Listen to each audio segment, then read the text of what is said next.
सत श्री अकाल, नमस्कार, आदाब। आपका स्वागत है ऑब्जर्वेशन की दुनिया में। हम लोग पहुंच चुके हैं गांव मंजौली में।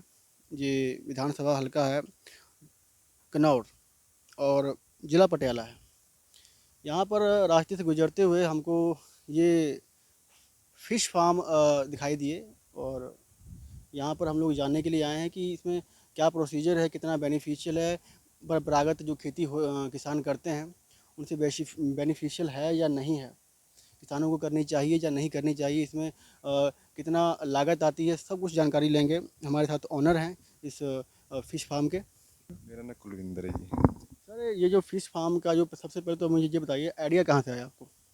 ये जी हम पहले ही फार्मर जो थे, जो अपना ज़मीन पड़ी थी तो सोच पहले ही थी भी फार्म बनाए हम। और फार्म पे कह रहे भी किस अनाज कर खेती में तो पता ही है आपको भाई किसान को बेचारे को कितना को बचता है, खेती में तो पूरा ही रहे। फिर हमने सोचा भी ये फार्म बनाए भी इसमें बेनिफिट है। हम 4 साल से कर रहे हैं, 5 साल से काम, और बेनिफिट ठीक है। आपने कहीं से इसकी सिखलाई भी ली है? हाँ जी, हाँ जी, पहले हमने पटियाला से लगाई हैं थी क्लासें। अपना ट्रेनिंग देते हैं 15-20 दिन की, और उसके बाद फिर इधर का विचार फिर हमने बनाया। ये जो टोटल जो आपका फार्म है, फ़िश फार्म है, कितने एकड़ में फैला हुआ? ये सर 10 एकड़ में है। किसानों को तो बेचारे अब देख ही रहे हैं, किसानी आज कुछ जब फसल पकती है और कोई कभी गिर गई, अब बरसात पड़ी है गिर गई, किसानी तो बेचारे घाटे में ही इस टाइम जा रहे हैं बहुत।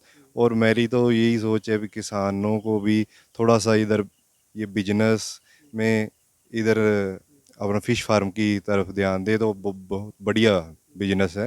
इंडस्ट्री में सबसे पहले परेशानियाँ क्या आती? वैसे ही कई बार ना अब तो सरकार भी वैसे इनको सब्सिडी वगैरह देते हैं फिश फार्म को भी, भाई को आप करो, और सरकार कह दी हम सब्सिडी वगैरह देते हैं जो खर्चा आता है जो ये बनाने में, और सरकार भी देती है। और उसमें अपना पास 15 लाख रुपया खर्चा आ गया था। 15 लाख? हाँ जी, 15 लाख के करीब आ गया था। हाँ, वो भी एक बार ही लगाने पड़ते हैं, उसके बाद तो फिर आपको रेगुलर आमदनी हो तो दान से तो 3 गुना ये करता है, और खर्चा भी इस पे कम होता है। एक बारी बच्चा बस जीरा डालना होता है, और उसके बाद 4-5 महीने के बाद वो तैयार हो जाता है बच्चा, और उसके बाद अपना ये तालाबों में छोड़ना पड़ता है। और वो 10 महीने के बाद रेगुलर आपकी 15-20 दिन के बाद आमदनी स्टार्ट हो जाती है। रेगुलर होता है वो, जैसे जीरा बच्चा होता है वो लाकर वो मिल जाता है तकरीबन अपना 1000 बच्चा, 100 रुपये का 1000 बच्चा करीब मिल जाता है। और इसमें हमने 5-7 लाख बच्चा घेर दिया है, और वो तैयार हो गया फिंगर साइज। और कुछ हमने बाहर से पल्टी का माल जिसने जल्दी करवाना हो वो बाहर से थोड़ा सा फिंगर साइज लेकर वो हमने कम से कम 5 महीने पहले डाला था। और हम अब रेगुलर काम चल गया हमारा जी, फिश निकालने का। और ये बच्चा अब ये तैयार हो गया, इसको भी हम घेर देंगे, ये 5 महीने के बाद इसका चल जाएगा, और ये चल रहा है रेगुलर। तो मुझे बताइए, जो आपने 5-7 जो बच्चे लाख जो बच्चे यहाँ पर गिरे हैं, हाँ जी, उसकी कीमत कितनी, लागत कितनी आई? उसकी कीमत कोई ज़्यादा नहीं, उसकी 50,000 के करीब आई है। टोटल? हाँ। अच्छा जी, टोटल अब इसको पलने में 5 से 6 महीने लगेंगे? हाँ, 5-6 महीने ये में तैयार हो गया। अब इसको शिफ्ट कर देना इधर उधर बस। हाँ, और वो रेगुलर, क्योंकि हमने पहले वो फिंगर साइज का बच्चा थोड़ा सा बड़ा इसमें पहले ही तालाबों में घेर दिया था। हमने इसकी वेट नहीं थी कि भाई ये जल्द लेगा 4-5 महीने, हमने बाहर से लाकर बच्चा इसमें घेर दिया। वो रेगुलर हमारा चल रहा है काम। 50,000 का बच्चा डाला है, कम से कम फीड भी इसमें डलेगी, कम से कम आप 2 लाख करीब खर्चा रख के चलो इसमें, भाई बच्चा तैयार होने तक जो भी दवाई वगैरह फीड वगैरह भी इसको तैयार होने में 2 लाख रुपया खर्चा लग जाएगा। उसके बाद 2 लाख के बजाय आपको ये बच्चा कम से कम 13-14 लाख रुपए का फायदा देगा। यानी तकरीबन तकरीबन 2.5 से 3 लाख का खर्चा। हाँ जी। उसके ऊपर अगर है ना, अच्छे से देखभाल करने के बाद हाँ जी, आपको 12 से 13 लाख रुपए। 13 लाख रुपए का फायदा देगा जी। तो हमारे जो किसान हैं वो इस तरफ क्यों नहीं आ रहे हैं? किसान अब क्योंकि ये किसान सोच रहे हैं भी अपना देखते हैं। और हम तो हमारे पास तो जो किसान आते हैं हम तो उसको बोलते हैं, कई बताते हैं फिश फार्म सरकार भी सब्सिडी दे रही है बनाने के लिए, भी जितना खर्चा आ जाता है मिल जाता है साथ में साथ खर्चा। और भी फीड पे भी सब्सिडी वगैरह मिल जाती है। और किसान जो आता है हमारे पास हम तो उसको समझाते हैं, बाकी किसी की अपनी सोच होती है ना। कितनी सब्सिडी मिलती है गवर्नमेंट की तरफ से?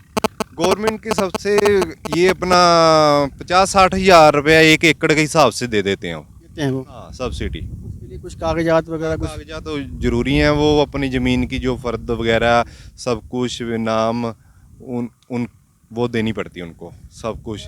भाई फॉरवर्ड कराना, भाई दिखाना पड़ता है हमने तैयार कर दिया, वो फिर आकर अफसर आकर देखते हैं, वो फिर पास कर देते हैं भी हाँ जी इनका बनाया। आपने कहा जो बच्चे हैं, जो जीरी है, ये कहाँ से लेकर आते हैं आप? ये सर हैचरियाँ बनी हुई हैं, अपना नाभा हैं जी, सरकारी हैचरी हैं, उनसे भी हम लाए बच्चा, कुछ बाहर से भी लाए अपना हैचरियाँ, बच्चा मिल जाता है जी, सरकार भी देती है ना हैचरी, वहाँ नाभे में हैचरी है जी। हमारा जो, अगर मान के चलिए कोई किसान अगर इस वीडियो को देख कर अगर इस फार्मिंग को शुरू करना चाहे, तो सबसे पहले उसको कांटेक्ट कहाँ करना चाहिए? वो कांटेक्ट अपना फिश फार्मर से वैसे मिलना चाहिए भी हाँ, जैसे हम बता कई बार आते हैं कई पूछने भी सर कितना वो आपको बेनिफिट फिट हुआ है, फिर उसको बताते हैं हम भी ये चीज़ ऐसे करो, आप ऐसे करो, फिर जहाँ जाना है भाई 10 दिन की ट्रेनिंग भी देते हैं वो अपना फिश फार्मिंग वाले सरकार द्वारा। और फिर वो करके तो फिर वहाँ भी बताते हैं भी ऐसी है, तो फिर जो अपने बच्चा डालना है फिर इस तरीके से काम करो, ये तो कितनी फीड डालनी है उसे, क्या कुछ देना है, सब बताते हैं। ये पूरे फार्म में आपने ये धागे हैं, ये धागे लगा रखे हैं, हाँ ये जी धागे हाँ किस जी। काम के लिए हैं आप? ये सर अपना ये अब ये अपना नवंबर दिसंबर और जनवरी ये उधर प्रवासी पंछी आते हैं, वो आकर फिर नुकसान करते हैं, वो ना तालाब में चले जाते हैं और एक एक वो प्रवासी पंछी अपना 10-10 15-15 फिश को खा लेता, वो 50-100 की डार आती है। और फिर इसमें आते हैं वो इसमें फंस जाते हैं, और फिर एक बारी फंस जाए तो फिर वो निकलता है, फिर वो दोबारा आने की कोशिश नहीं करेगा इसमें। इसको रोकने के लिए मच्छी भी नहीं खाए, वो नुकसान बहुत करते हैं। एक बात और भी है, जो पानी है, हाँ जी। पानी आप कितने दिनों के बाद डालते हैं इसमें, और क्या साफ़ करने के लिए क्या कुछ करना पड़ता है इसके लिए? ये सर साफ करने के लिए हमने अपना कई बार मच्छी ऊपर आ जाए और देखती है वो ऑक्सीजन की कमी हो जाती है, फिर हमने सारा ट्रीटमेंट यहाँ रखा है, ऑक्सीजन की गोलियाँ वगैरह हर एक दवाई भाई कोई एट ए टाइम सुबह सुबह तकरीबन ना 5 बजे के जो ऑक्सीजन कम हो 5 बजे के तब आना है बच्चा ऊपर, वो ऑक्सीजन कम हो जाए कई बार मछली मरने लग जाती है ऑक्सीजन की। और फिर हमने बंदे रखे हैं, कई बार हम लेट हो जाए ये बंदा 24 घंटे यहीं है और ये देख लेते हैं सुबह घूम के भी कोई दिक्कत तो नहीं आ रही, फिर आती है तो वो ऑक्सीजन की गोली घेर देते हैं, उससे ऑक्सीजन पूरी हो जाती है मछली की कई बार। ये बात तो चलिए हो गई भी, आपने मच्छी पाल ली, उसके बाद सबसे मेन दिक्कत आता है कि मार्केटिंग की। मार्केटिंग कहाँ करें और कैसे करें, उसके लिए आप क्या करते हैं? मार्केट सर हमारे यहाँ से ही ले जाते हैं खुद ही आकर, कहीं जाना नहीं पड़ता, सबके पास मछुआरों के कांटेक्ट हैं, चंडीगढ़ पटियाला अपना सब आ जाते हैं, ये ऐसे अपने आप ही निकलवा कर ले जाते हैं और कोई दिक्कत नहीं आती, यहाँ से आपको यहाँ ही पेमेंट दे देंगे। हाँ फिर वो आगे जाके अपना किसी को किसी कांटेक्ट वाले के साथ साथ मच्छी मार्केट में बेचने लग जाते हैं अपने हिसाब से। यानी अगर किसान इस तरफ ध्यान दे तो ये एक बहुत बड़ी मार्केट है, हाँ जी और किसान अच्छा खासा मुनाफा कमा सकते हाँ हैं। जी हाँ जी अगर देखा जाए परंपरागत खेती के मद्देनज़र 10 किले में, हाँ जी अगर वहाँ पर अगर गेहूँ करें या फिर धान की फसल करते हैं, तो कहीं बहुत सारे नुकसान का डर भी रहता है, ओले पड़ गए, बर्फ़ बिल्कुल बिल्कुल हाँ और बरसात नहीं हुई, हाँ उसका जी भी है। तो कहीं ना कहीं ये एक सेफ़ जोन भी रहता है, हाँ जी हाँ जी बिल्कुल थोड़ा भाई। सा ध्यान रखने की ज़रूरत पड़ती है। हाँ जी हाँ जी कोई दिक्कत नहीं सर, वैसे भी किसानों ने सभी ने बंदे तो रखने ही पड़ते हैं सबको, और यहाँ हमने एक बंदा रखा है, वो अपना 10 एकड़ वो केला देखता है बस, कोई दिक्कत नहीं, सुबह घंटा लगता है जी फीड डालने को सभी मच्छियों को, अपना मच्छी को डालकर फिर सारा दिन कोई दिक्कत नहीं है, यहीं अपना बैठा है ध्यान रखना है बस, कोई पंछी मुंछी आ गया तो उसे बता देना, कोई इतना बड़ा वो नहीं है इशू। हाँ आपका बहुत बहुत धन्यवाद। तो आप देख सकते हैं कि 2.5 से 3 लाख रुपए की लागत है, अगर आप इसमें इन्वेस्ट करते हैं तो किसान अच्छा खासा मुनाफा कमा सकते हैं। तकरीबन तकरीबन 9 से 10 लाख रुपए आप इससे अर्न कर सकते हैं। हाँ जी, ਇਹ ਨਮਕ ਹੈ ਜੀ। ਇਹ ਇੱਕ ਬੋਰੀ 'ਚ 40 ਕਿਲੋ ਦੇ ਵਿੱਚ ਅੱਧਾ ਕਿਲੋ ਪੈਂਦਾ ਜੀ ਨਮਕ। ਹਾਂ, ਤੇ ਬਾਕੀ ਆ ਪ੍ਰੋਟੀਨ ਵਗੈਰਾ ਆ ਰੱਖੇ ਨੇ, ਤੇ ਥੋੜੀ ਥੋੜੀ ਆ ਕੱਪ ਕੱਪੇ ਵੀ ਪਾ ਦਈਦਾ ਜੀ। ਹਾਂ ਜੀ, ਇਹ ਸਰੋਂ ਦੀ ਬੱਚੇ ਲਈ ਸਰੋਂ ਦੀ ਖਾਲੇ। ਹਾਂ, ਇਹ ਬੱਚੇ ਲਈ ਸਰਸੋਂ ਦੀ ਖਾਲੇ। ਹਾਂ, ਇਹ ਬੱਚਾ ਸਰਸੋਂ ਦੀ ਖਾਲੀ ਖਾਂਦਾ ਛੋਟਾ ਜਿਹੜਾ। इसके अलावा कुछ और फीड नहीं पड़ती उनको। ਹਾਂ, ਹੋਰ ਨਹੀਂ ਹਜੇ ਫੀਡ ਪਈ ਦੀ। ਹੁਣ ਵੱਡਾ ਹੋ ਗਿਆ, ਹੁਣ ਫੀਡ ਆ ਵੀ ਚੱਲ ਆ ਵੀ ਦੂਸਰੀ ਚੋਲਾਂ ਦੀ ਪਾਲਸ਼ ਹੈ ਜੀ। ਇਹ ਫੀਡ ਚੱਲੇਗੀ ਹੁਣ।